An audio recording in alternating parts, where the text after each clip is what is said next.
Forza Motorsport's always been a series about innovation. We always want to push the racing genre, so we've made huge improvements because we want to get people excited about cars in general. The Alps is the ultimate driving road because it's set in a beautiful location and the ribbon has been hand-tuned over months of testing to make sure that it's just the right balance of speed, challenge, fun in a wide variety of cars for a wide variety of players. Because we're a virtual game, nobody's going to get hurt. Since we're not concerned about driver safety, we can go to these epic places like the Bernese Alps and build basically the world's best driving roads, and we have total creative freedom. We actually looked at 15, 30 different locales, and the Alps is just the most epic. The landscape is so surreal, it's crazy. I mean, these mountains are very different from any mountains you see anywhere else. I mean, it's just with all the jagged peaks. We are on part one of a trip that will take us through Switzerland and Italy as the guys from Turn 10 gather source material and basically inspired by the entire trip. What we're going to do is find the most amazing areas we possibly can and photograph them to no end.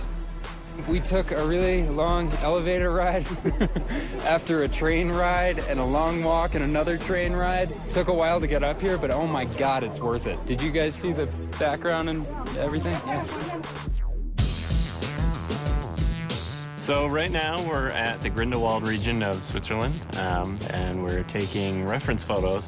We mount a camera to a tripod on a panorama head. The panorama head enables us to take pictures in different increments and multiple exposures.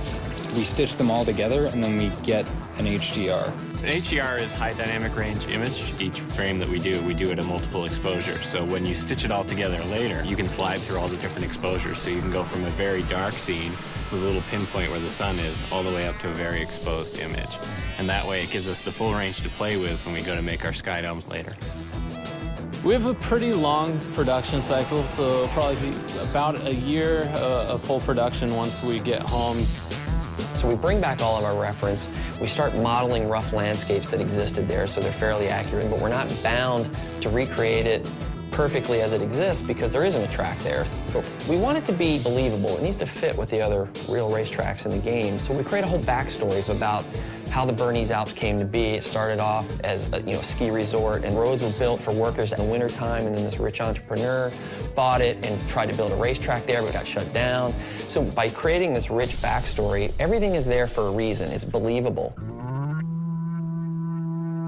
Fictional tracks are a chance for us to really showcase some of the graphical tech that we have in our game. We've redone our lighting engine, and this track in particular, with its very bright snow and blooming, really shows off what our graphics engine can do. The television can only represent basically one order of magnitude of brightness, from 0 to 255, black to white, whereas the human eye in the real world can see, I think, 7 orders of magnitude of brightness, and in the real world there exists far beyond that. The sun is infinitely brighter than a white piece of paper, but on a television screen they look the same.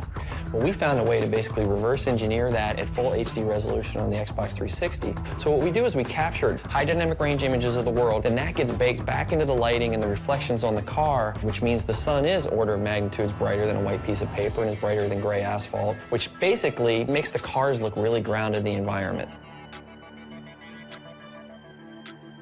We've traveled thousands of miles, we worked thousands of hours, and here it is, the Bernese Alps track in Forza 4.